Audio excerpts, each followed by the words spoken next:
వరి సాగు చేసే రైతు సోదరులకి వరిలో వచ్చేటువంటి మొగి పురుగు, కాణం తొలచు పురుగు, ఆకు చుట్టు పురుగు నివారణకి కోరమండల్ వారి ప్రచండ్ అనేది మార్కెట్ కి అందుబాటులోకి రావడం జరిగింది. ఇది కేవలం 160 ml ఎకరాకి పిచికారీ చేసుకోవడం వల్ల వరిలో వచ్చేటువంటి చీడపీడల్ని సమర్థవంతంగా నివారించుకోవచ్చు. ముఖ్యంగా ఇది 2 సార్లు పిచికారీ చేసుకోవాల్సిన అవసరం ఉంటుంది. వరి నాట్లు వేసిన తర్వాత 20 నుంచి 20 రోజులకు ఒకసారి స్ప్రే చేసుకోవాలి. దాని తర్వాత 50 నుంచి 55 రోజుల సమయం అంటే చిరుపొట్ట దశలో దీన్ని రెండోసారి స్ప్రే చేసుకోవడం వల్ల వరిలో దాదాపుగా వరి పంట చివరి వరకు వచ్చేసరికి కూడా మనకి ఎలాంటి చీడపీడలు ఆశించే అవకాశం ఉండదు. ఇది వాడుకోవడం వల్ల రైతుకు దిగుబడి కూడా పెరిగే అవకాశం ఉందని చెప్తున్నారు. ఈ ప్రచండ్ అనేది వాడినటువంటి రైతు మనతో పాటున్నారు రాజిరెడ్డి గారు. వీరు కరీంనగర్ జిల్లా వాసి. మరి వీరు చేస్తున్న 10 ఎకరాల వ్యవసాయంలో దీన్ని 3 సీజన్ల నుంచి వాడుతున్నారని చెప్తున్నారు. రైతు యొక్క అనుభవం తెలుసుకుందాం. సార్ చెప్పండి, ఇది వాడుతున్నారు కదా, ఎట్లా దేనికి పని చేసింది మీకు? ఇది మొగి పురుగు, ఆకు చుట్టు పురుగు బాగా పనిచేస్తుంది. ఇది వాడిన తర్వాత ఎన్ని రోజులకు రిజల్ట్ వస్తుంది? ఇది వాడినాక ఒక వారం రోజులకు రిజల్ట్ బాగా కనబడుతుంది. రిజల్ట్ బాగా కనబడుతుంది వారం రోజుల్లోనే. నార్మల్ గా ఒక ఎకరాకి వరి సాగు చేస్తాను ఇంత దిగుబడి తీసేది?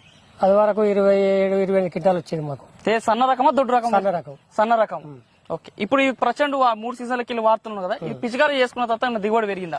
2-3 క్వింటాలు పెరిగిందండి. 30-32 క్వింటాల దాకా చేస్తుంది. ఎందుకు దిగుబడి ఎందుకు పెరిగింది అన్నట్టు? ఈ మొగి పురుగు అటాకు లేకుండా దీని పనితనం బాగుంది కాబట్టి దిగుబడి ఎక్కువ వస్తుంది. మీ గ్రామంలో రైతులు అందరూ వాడుతారా ఈ ప్రచండ్? అందరూ ఒక 100 మంది రైతులు వాడతారు.